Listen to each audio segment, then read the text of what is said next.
नमस्कार दोस्तों, आप सुन रहे हैं हॉरर मून नाइट मेरे यानी कि अभिनव के साथ। चलिए तो शुरू करते हैं आज की कहानी। यह बात लगभग सन 2008 की है। एक लड़की जिसका नाम सारा था। यह सब कुछ तब शुरू हुआ जब सारा अपने नए अपार्टमेंट में शिफ्ट हुई।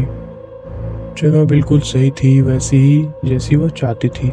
बस एक अजीब बात थी, हॉल में एक बड़ा पुराना दर्पण यानी कि शीशा था। उस समय के मालिक ने कहा कि यह वर्षों से वही है और किसी ने इसे हटाने की जहमत नहीं उठाई। एक शाम सामान खोलने के और लंबे आज के दिन के बाद सारा शाम को सोने के लिए तैयारी कर रही थी। जब वह दर्पण के पास से गुजरी तो उसने कुछ अजीब देखा। उसका प्रतिबिंब देर से हिल रहा था। उसे रुककर दर्पण में देखा और अपना प्रतिबिंब धीरे धीरे पकड़ में आता दिखा। यह छोटा सा ही अंतर था, लेकिन काफी डरावना था। उसे लगा कि यह सिर्फ थकान की वजह से हो रही है और वह सोने चली गई। उस रात उसे अजीब और जीवंत सपने आए, जैसे कोई अपने बिस्तर के पास खड़ा होकर उसे सोता हुआ देख रहा हो। जब वह जागी तो वह बहुत बेचैन थी, लेकिन उसने इसे सिर्फ अपनी कल्पना माना।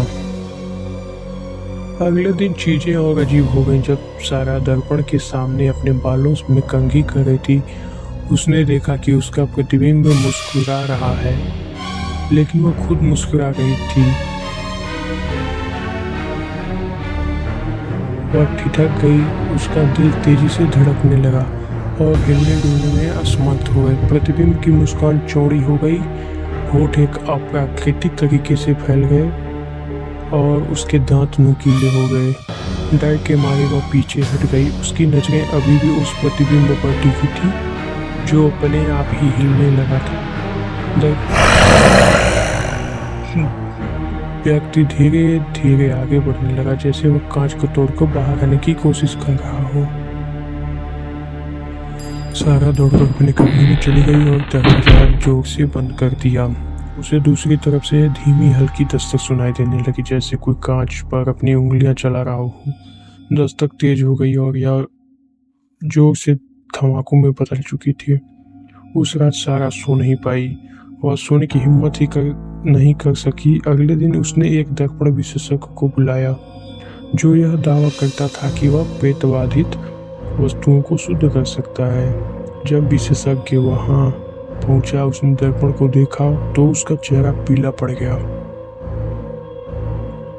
तुम्हें इस दर्पण को तुरंत हटाना होगा, उसने कांपते हुए कहा। यह सिर्फ प्रेतबाधित नहीं है, यह एक प्रवेश द्वार है। जब उसने दर्पण को ढकने की कोशिश की तो सारा ने एक आखिरी बार उसमें अपना प्रतिबिंब देखा और वह खड़ा था, उसे देख रहा था, मुस्कुरा नहीं रहा था, लेकिन उसके आंखों में भूख थी। तो दोस्तों, ऐसा भी हो सकता है कि दर्पण में दिखाई देने वाला जो डरावना आदमी था और डरावना नहीं हो, बल्कि जो दूसरी तरफ से इंतजार कर रहा हो, वह खौफनाक हो सकता है। धन्यवाद दोस्तों, आज की कहानी को हम यही समाप्त करते हैं और हम आशा करते हैं कि आप खुश होंगे। हमारी कहानी को सुन के थोड़ा डर का माहौल बना होगा। ठीक है दोस्तों, धन्यवाद।